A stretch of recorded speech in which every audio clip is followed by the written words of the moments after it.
1943, Sicily. A dog named Chips did something no one could have imagined. He charged an enemy machine gun nest alone and forced 4 enemy soldiers to surrender. The US Army awarded him one of its highest honors, the Distinguished Service Cross. And then they took it away. For 75 years, his story was officially erased. This is the story of the medal they stole. Chips wasn't born a soldier. He was a beloved family pet from Pleasantville, New York. A mix of collie, German shepherd, and husky. In 1942, as the war effort ramped up, his family made a difficult decision. They donated him to a new military program called Dogs for Defense. Over 10,000 American families gave up their dogs for the war. Most of them never saw their pets again.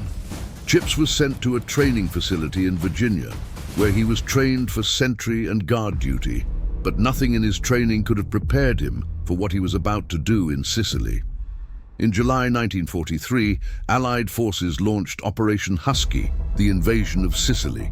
It was the first step toward pushing into mainland Europe. Chips landed on the beaches with the 3rd Infantry Division alongside his handler, Private John Rowell. Their job was straightforward: patrol the beaches, detect enemy movement, and protect the troops. It was standard work for a war dog.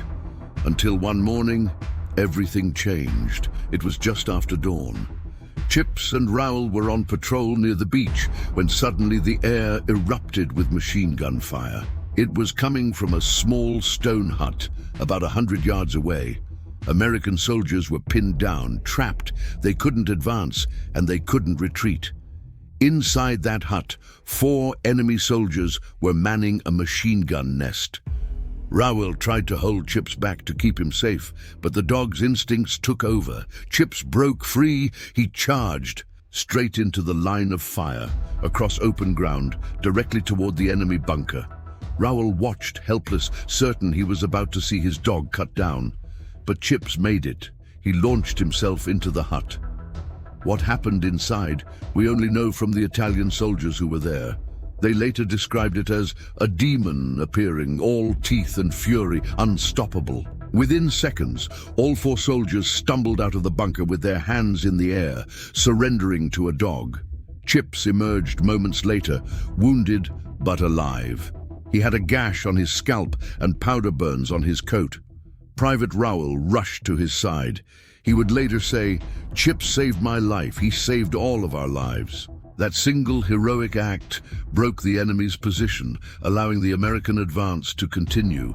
The number of American casualties from that engagement: 0, all thanks to a family dog from Pleasantville.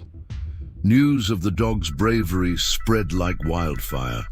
It even reached General Dwight D. Eisenhower. He personally ordered that Chips be awarded the Distinguished Service Cross. A formal ceremony was held, photos were taken, and for a few weeks Chips was a celebrated hero. But then the Pentagon stepped in. A memo came down from high command. Policy dictated that military awards were not to be given to animals. Medals were for humans. The award was quietly revoked. His name was erased from the official record. Chips, of course, had no idea, but the soldiers who served with him knew, and they were furious.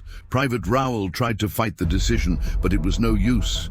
Chips continued to serve with distinction through multiple campaigns in North Africa, Sicily, France, and Germany. He survived the war, and in December 1945, finally returned home to his family in Pleasantville.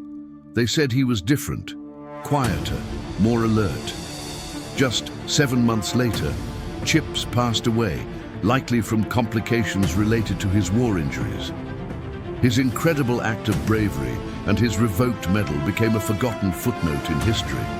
For 73 years, that's where the story ended. But then, in 2018, the grandson of Chips's original owner started a campaign to right the wrong. He argued that his family had given their dog to the war effort, and the dog had earned his medal. The campaign gained traction on social media. Veterans groups joined the cause, and finally the Army listened. 75 years after the fact, they posthumously awarded Chips the medal he had earned. At a formal ceremony with full military honors, the family accepted the award on behalf of their grandfather's dog. It took 3/4 of a century, but they finally admitted what everyone knew all along. Chips earned it. So, what do you think? Did Chips deserve that medal from day one? Let me know in the comments. And if you enjoyed this story, be sure to like this video and subscribe for more untold stories of incredible animal heroes. Thanks for watching.